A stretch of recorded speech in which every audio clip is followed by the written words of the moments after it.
આદિજાતિ વિદ્યાર્થીઓ ઉચ્ચ અભ્યાસ કરી શકે એના માટે 1/7/2010 થી કેન્દ્ર સરકાર પુરસ્કૃત પોસ્ટ મેટ્રિક શિષ્યવૃત્તિની યોજના ચાલુ હતી।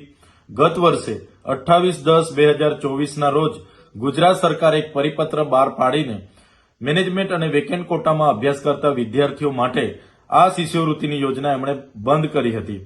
ત્યારે અમે હજારો વિદ્યાર્થીઓની રજૂઆતને ધ્યાને લઈને વિદ્યાર્થીઓ સાથે બિરસા મુંડા ભવન ખાતે પહોંચ્યા।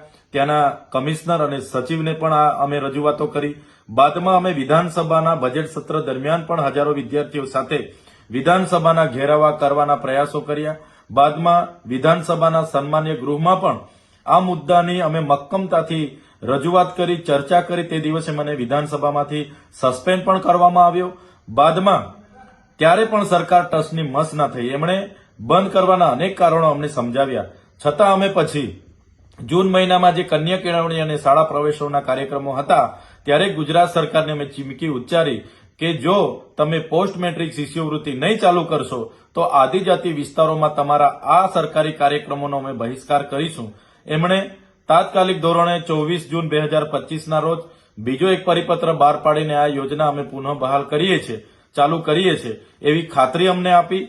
બાદમાં એ ખાતરી બાદ પણ આજ દિન સુધી એ શિષ્યવૃત્તિ જમા નહોતી કરવામાં આવતી।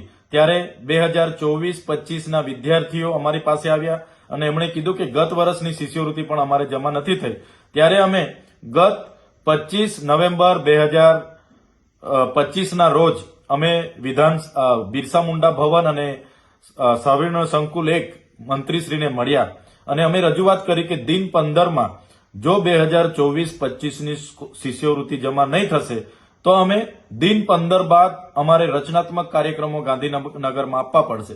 જેને ધ્યાને લઈને ગત રોજ ગુજરાત સરકારના આદિજાતિ મંત્રી શ્રી નરેશભાઈ પટેલ દ્વારા પ્રેસ વાર્તા દ્વારા જણાવવામાં આવ્યું છે કે 24-25 ની 460 કરોડ પોસ્ટ મેટ્રિક શિષ્યવૃત્તિ અમે જમા કરીએ છીએ, જે એમના નિર્ણયને અમે સહજતાથી આવકારીએ છીએ। સાથે સાથે અમારા બીજા 3 મુદ્દાની પણ એમને રજૂઆત હતી કે જે ખોટા આદિવાસીના જાતિના દાખલા, કેટલાક ખોટા લોકોએ આદિવાસીના જાતિના દાખલા ઉપર નોકરી અને શિક્ષણમાં પ્રવેશ મેળવ્યો છે, એમની પણ તપાસ કરીને એમને દૂર કરવામાં આવે, કાર્યવાહી કરવામાં આવે એવી એક અમારી માંગણી હતી।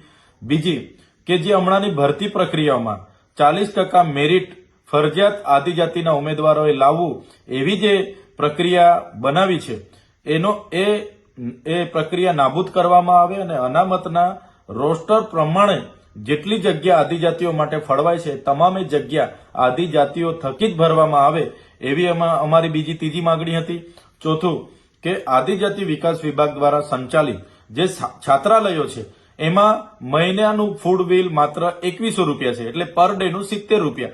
હવે 70 રૂપિયામાં વિદ્યાર્થીઓ રહેવાનું છે, નાવાનું છે, ભણવાનું છે, લાઇટની સુવિધા છે, બધી સુવિધા 70 રૂપિયામાં આવે અને એ 70 રૂપિયામાં એમનો નાસ્તો અને 2 ટાઈમનું જમવાનું આવે। ત્યારે આ મોંઘવાડીમાં સંચાલકોને પોસાતું નથી અને વિદ્યાર્થીઓને યોગ્ય પોષણક્ષમ જમવાનું એ પીરસી નથી શકતા। ત્યારે 2100 રૂપિયાથી ફૂડ બિલ વધારીને 3000 થી વધુ કરવામાં આવે એ પણ અમારી માંગણી હતી। ત્યારે મંત્રીશ્રી સત્વરે આ બીજી પેન્ડિંગ રહેલી 3 માંગણીઓ બાબતે સકારાત્મક વિચારે અને નિર્ણયો લઈ એ પણ અમે અપેક્ષા લઈને બેઠા છે।